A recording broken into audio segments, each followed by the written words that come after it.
The First Vision. The Nightingale cut through the void between jump gates, 3 days into their journey toward the dead zone of Cathara. Dex floated in the observation blister, a small transparent dome jutting from the ship's dorsal hull, watching stars streak past in elongated bands of light as the courier vessel maintained its sublight cruise velocity. The station felt impossibly distant now, a memory of artificial gravity and recycled air and the comfortable anonymity of maintenance corridors. He'd spent the first 2 days familiarizing himself with the Nightingale's systems. The ship was small, barely 40 meters from bow to stern, but packed with technology that made his maintenance scanner look like a child's toy. Alara had walked him through the navigation displays, the sensor arrays, the emergency protocols. Resonance of distant stars remained integrated with the ship's core systems, her luminous presence flickering through conduits and power junctions like living electricity. But on the 3rd day, something changed. It started as a pressure behind his eyes. Dex had attributed it to fatigue. He'd been sleeping poorly, his dreams filled with geometric patterns that twisted through impossible dimensions. But the pressure intensified as the day wore on, building to a dull ache that pulsed in rhythm with the Nightingale's drive systems. Dex, Ilara's voice crackled through the comm panel beside the observation port. "You've been up there for 3 hours. Everything okay?" He reached for the transmit button, then hesitated. The ache had localized now, concentrated at a point just above the bridge of his nose.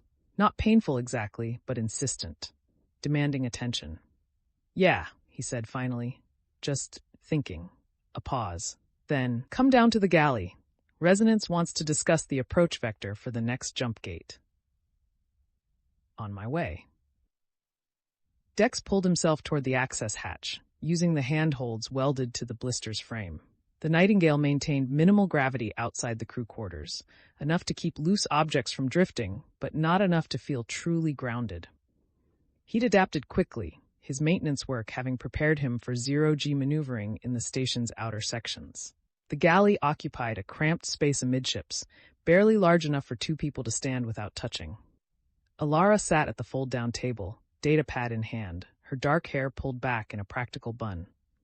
She looked up as he entered, and her expression shifted from professional focus to concern. "You look terrible," she said. "Thanks, you really know how to make a guy feel special." "I'm serious, Dex. Your eyes are bloodshot and you're pale. When's the last time you slept?" "Last night, sort of." He settled into the opposite seat, grateful for the magnetic strips that kept him anchored. "Bad dreams." "About?" How could he explain? The patterns that writhed through his sleep, geometric impossibilities that somehow made perfect sense while he dreamed them? The sensation of vast distances compressed into single points, of consciousness stretched across light years? "Nothing I can remember clearly," he lied. Resonance materialized between them, or rather, her presence coalesced from the ambient light, forming a vaguely humanoid shape that pulsed with soft radiance. The Lumineth's voice resonated directly in Dex's mind, bypassing his ears entirely. "You are beginning to perceive." Dex blinked. "What?" "The Crucible reaches across vast distances. It calls to those who carry the ancient mark. You are answering." "The matriarch mentioned something about that," Alara said, leaning forward. "Something ancient that Dex carries," but she was interrupted before she could explain. Resonance's form shifted, colors flowing through her translucent body like oil on water. The precursors did not vanish. They transcended, moved beyond physical form into realms of pure consciousness. But before their transcendence, they seeded certain bloodlines with potential. Markers embedded in DNA, dormant for millions of years, waiting for the right circumstances to activate. "You're saying I'm descended from the precursors?" Dex felt his stomach twist. "That's impossible. They disappeared 3 million years ago. Humanity didn't even exist. Not descended. Chosen. The precursors touched many species across many epochs. They left fragments of themselves in genetic code, insurance against the possibility that their transcendence might fail. These fragments lie dormant until proximity to their artifacts triggers activation." The pressure behind Dex's eyes intensified. He pressed his palms against his temples, trying to ease the building ache. "The visions," Alara said quietly. "That's what's happening to him, isn't it? The Crucible is activating whatever's dormant inside him." As we approach the dead zone, the effect will strengthen. He will experience what the precursors called the awakening, a gradual opening of perception to dimensions beyond normal human consciousness. It will be difficult. Difficult how? Dex managed through gritted teeth. The human mind is not designed to perceive reality in its true multidimensional complexity. The awakening forces that perception regardless. Some who experienced it in the past went mad. Others adapted, learned to filter the information, to translate cosmic awareness into forms their consciousness could process. The matriarch believes you possess the resilience to adapt. And if she's wrong, Resonance's light dimmed slightly. Then you will break. Your consciousness will fragment across dimensions, and what remains will be less than human. Jesus. Alara reached across the table, taking Dex's hand. Why didn't the matriarch warn us about this before we left? She did not know the activation would begin so soon. The Crucible's influence extends farther than we anticipated. Something has changed. Something has made it hungry. The word sent ice through Dex's veins. Admiral Chen's attack. The war starting at Zeta 7. Yes, the Crucible feeds on death and conflict.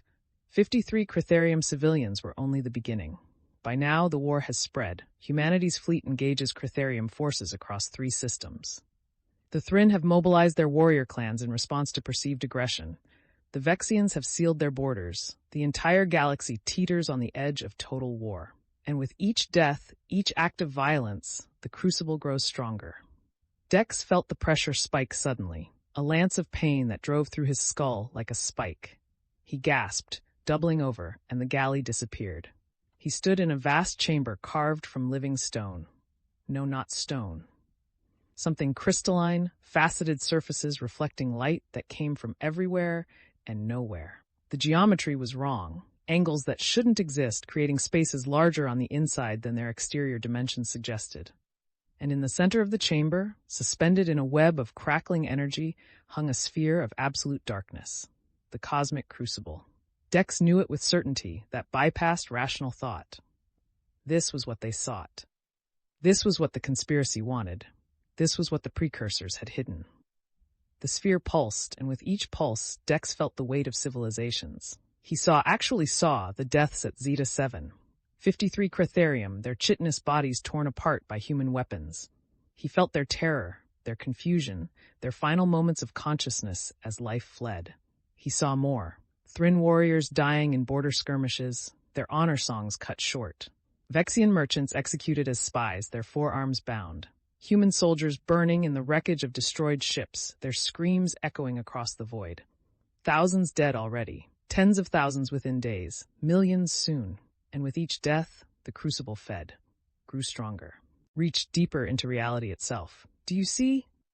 A voice that wasn't resonant spoke directly into his mind, ancient beyond measure, cold as the void between stars. Do you understand what I am? You're a weapon, Dex whispered. I am transformation. I am the price of transcendence. The precursors built me to test their worthiness, to determine if they deserve to move beyond physical existence. They fed me their wars, their conflicts, their dying civilizations. And when I had consumed enough death, enough suffering, enough consciousness, I showed them the way forward. But the test is never complete. Every species that rises to sentience must face the same choice. Feed me through war and violence, and I will grant them the power to reshape reality itself, or refuse and remain forever limited, forever bound to physical form. That's insane. You're asking civilizations to destroy themselves. I ask nothing. I simply am. The choice belongs to those who seek me, and they always seek me. The promise of godhood is too tempting to resist. The vision fractured. Dex saw other chambers, other times, 17 civilizations across 3 million years, each finding the Crucible, each feeding it their wars, each believing they would be different, each believing they could control the power it offered. 17 civilizations that no longer existed. Dex, Alara's voice cut through the vision like a blade. Come back! You're seizing! He slammed back into his body with brutal force. The galley solidified around him. He was on the floor, Alara kneeling beside him, her hands on his shoulders. Resonance hovered above them both, her light blazing with urgency. How long? Dex croaked. 40 seconds. You stopped breathing for part of it. Tears streaked Alara's face. Don't do that again. Please. He sat up slowly, every muscle aching as if he'd run a marathon. I saw it, the Crucible, and I saw others, 17 civilizations before us, all destroyed. The visions will intensify as we approach, Resonance said. Your consciousness is being prepared. The Crucible recognizes you as a potential inheritor. I don't want to inherit anything from that thing. Dex accepted Alara's help getting back into his seat. It's not a tool or a weapon. It's a trap, a test that no one can pass. Then why did the Precursors leave it? Alara asked. Because they hoped someday a species would prove them wrong. A species would find another way. A species would see the trap for what it is and choose differently. And you think that's us? Humanity? Dex laughed bitterly. Have you seen what we're doing to each other right now? Admiral Chen just started a galactic war because someone told him it would give him power. Not all of humanity, Alara said quietly. Strand chose to fight the conspiracy. The matriarch chose to trust us with the truth. You chose to leave your safe, invisible life to try to stop this. She squeezed his hand. Maybe that's what the Precursors were waiting for. Not a perfect species, but one that could produce individuals willing to make the right choice, even when it's terrifying. Resonance's light pulsed with what might have been approval. We have 4 days until we reach the next jump gate. Then 3 more jumps before we enter the dead zone. Dex will experience more visions. Each one will be more intense than the last. He must learn to control them, to extract information without being consumed. How? Dex asked. Practice, meditation, and accepting what you are becoming. The precursor markers in your DNA are activating. You cannot stop the process. You can only guide it. Great, so I'm turning into something that isn't quite human anymore, and the best advice is go with it. You will remain human, Resonance assured him, but you will be human plus something more, an interface between physical and transcendent existence. The precursors designed their markers to create bridges, beings who could exist in both realms simultaneously. Why me? The question burst from Dex before he could stop it. Why not someone trained for this? Someone who understands science or mysticism or whatever the hell this is? Because, Resonance said simply, the Crucible chose you, and the Crucible is never wrong about such things. The next 3 days blurred together in a haze of visions and recovery. Dex learned to recognize the warning signs, the pressure behind his eyes, the slight distortion in his peripheral vision, the sense of reality becoming thin and permeable. When the visions came, Alara stayed with him, anchoring him to physical existence through touch and voice. He saw the precursors in their prime, a civilization spanning 1,000 star systems, their technology indistinguishable from magic. He saw them discover the fundamental nature of consciousness, the way awareness itself shaped reality at quantum levels. He saw them build the Crucible as the ultimate test. Could they transcend physical form without losing what made them who they were? Some succeeded, most failed. Those who failed became the corrupted guardians, their consciousness twisted by incomplete transcendence, forever trapped between physical and ethereal existence. And he saw the conspiracy's endgame. Not just galactic war, but the complete unmaking of the current order. The Crucible would be activated using the death energy from billions of casualties. Whoever controlled it in that moment would have the power to reshape reality itself, to eliminate alien species entirely, to make humanity the sole inheritors of the galaxy, or to destroy everything, to reduce the galaxy to primordial chaos and start over. They don't understand. Dex told Alara during a brief moment of lucidity between visions. The people behind this conspiracy, they think they're going to control the Crucible, but it can't be controlled. It can only be fed or destroyed. Then we destroy it, Alara said. The matriarch said it exists in multiple dimensions simultaneously. Destroying it in our reality won't be enough. Then you go into those other dimensions and destroy it there too. She said it as if it were simple, as if he weren't being asked to do something no human had ever done before. I don't know how. You'll learn. You're already learning. She touched his face gently. 6 days ago, you were cleaning maintenance ducts. Now you're having visions of ancient civilizations and multidimensional artifacts. You adapt faster than anyone I've ever met. Or I'm going insane and just don't realize it yet. If you were insane, you wouldn't worry about it. She smiled, but he could see the fear beneath it. Fear for him. Fear of what he was becoming. Fear of what would happen if he failed. On the 7th day, they reached the 4th jump gate.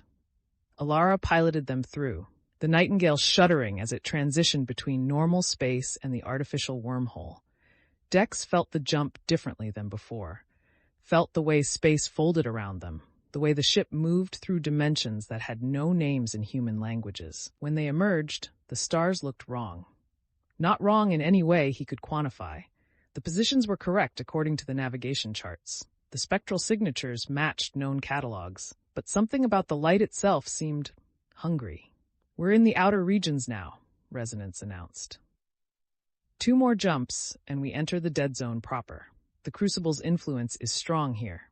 Dex will need to be restrained during transitions. Restrained? Alara looked alarmed. The jump gates create temporary rifts in dimensional barriers. For someone with active precursor markers, these rifts can cause involuntary consciousness projection. His body would remain here, but his awareness would scatter across multiple realities. We might not be able to retrieve him. "Then we don't make the jumps," Alara said immediately. "Then we arrive too late. The conspiracy's ships are already ahead of us. They will reach the Crucible first." "How much time do we have?" Dex asked. "If we proceed at maximum safe speed, we arrive at the dead zone in 48 hours. The conspiracy arrives in 36. If we delay for safety, they gain an insurmountable lead." Dex met Alara's eyes. He saw the same calculation he was making. 12 hours. The difference between stopping this and failing. "Do it," he said. "Restrain me. We're not slowing down." "Dex, we don't have a choice, Alara. You know that." He stood, steadying himself against the galley table. "Whatever happens during the jump, get me through it. Get us to the dead zone. That's all that matters." She studied his face for a long moment, then nodded slowly. "Okay, but if you die doing this, I'm going to be extremely angry with you." Noted. Resonance led them to the crew quarters, 2 small cabins flanking the main corridor. Dex's bunk had been modified with restraint straps, the kind used for medical patients during zero-G surgery. "Lie down," Resonance instructed. "I will monitor your vital signs throughout the transition. If your consciousness begins to fragment, I will attempt to anchor you." "Attempt?" Dex settled onto the bunk. "I have never done this before. The Lumineth do not experience dimensional rifts the way humans do, but I will try." Alara secured the restraints across his chest, arms, and legs. Her hands trembled slightly. "This is insane," she muttered. "A week ago, our biggest problem was figuring out how to steal classified data. Now we're talking about consciousness projection and dimensional barriers like it's normal." "Nothing about this is normal," Dex agreed, "but we're doing it anyway." She leaned down, pressing her forehead against his. "Come back," she whispered. "Whatever you see in there, whatever calls to you, come back. I will. I promise." She kissed him then, quick and fierce and desperate. Then she was gone, heading back to the cockpit to pilot them through the jump. Dex lay in the darkness, feeling the restraints bite into his skin, and waited for the universe to tear itself apart around him. The jump gate activated. Reality screamed, and Dex fell into infinite dimensions, each one calling his name. Thanks for watching our stories. Don't forget to like and subscribe for more epic adventures.